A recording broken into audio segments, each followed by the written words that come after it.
সন্তানের ভালোর জন্য বাবা মা জীবন দিয়ে হাড়ভাঙ্গা পরিশ্রম করে খেটে এনে সন্তানের বিভিন্ন শখ আহ্লাদ পূরণ করেন। একজন বাবা মা কখনোই চায় না যে তার সন্তানের জীবনে কোনো কিছু অপূর্ণতা থাকে। বাবা মা কখনোই চায় না যে তার সন্তান কোনো কিছু না পেয়ে মানসিক ভাবে কষ্ট পাক। অথচ সেই জায়গা থেকে বাবা এবং মা মিলে সন্তানকে মারতে মারতে মেরে ফেলে। এইটা কোনো নাটক বা সিনেমার দৃশ্য নয়, ঘটনাটি ঘটেছে বরিশালের বাকেরগঞ্জ পৌরসভার ভরপোষা এলাকায়। এই ঘটনার মূল বিস্তারিত জানাবো তার আগে শুধু তোমাদেরকে একটা কথাই বলতে চাই, ভিডিওতে লাইক করো, চ্যানেলে নতুন হয়ে থাকলে চ্যানেলটি সাবস্ক্রাইব করো, তারপর সম্পূর্ণ ভিডিওটা দেখতে থাকো। যে ছেলেটি তার বাবা মায়ের মার ধরে ঘটনাস্থলে জীবন ত্যাগ করেন সেই ছেলেটির নাম হচ্ছে হাসান গাজী। ওই ছেলেটির বয়স ছিল মাত্র 20 বছর। আর ওই ছেলেটার বাবার নাম ছিল জাফর গাজী। আর জাফর গাজীর বর্তমান বয়স 48 বছর। আর ছেলেটির মায়ের নাম হচ্ছে নাজমা বেগম, বয়স 40 বছর। মানে 40 আর 48 মিলে 20-এর উপর অত্যাচার করেন এবং 20 এক পর্যায়ে জীবন ত্যাগ করেন। চলো দৌড়ে যাই এলাকাবাসীর কাছে এরকম একটা মর্মান্তিক মৃত্যুর ঘটনা নিয়ে এলাকাবাসী কি বলে সেটাই জানতে। এলাকা ও প্রতিবেশীর লোকজনেরা বলেন 2 কন্যা ও 1 ছেলের জনক জননী জাফর ও নাজমার দম্পতি এবং 2 কন্যার বিয়ে হয়ে গেছে। একমাত্র ছেলেকে নিয়ে তারা এখন বসবাস করছেন। ছেলে হাসান সে একজন মাদকাসক্ত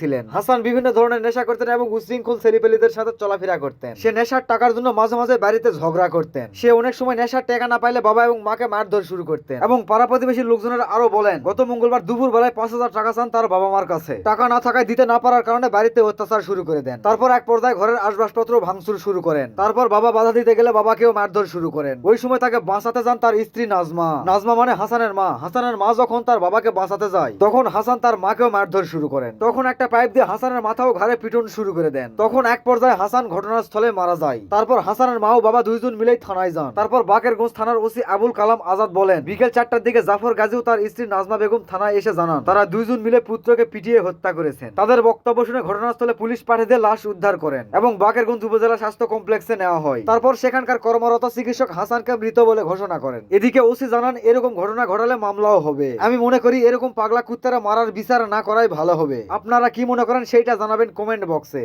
এই ছিল আজকের ভিডিও, কথা হবে নেক্সট ভিডিওতে। So by.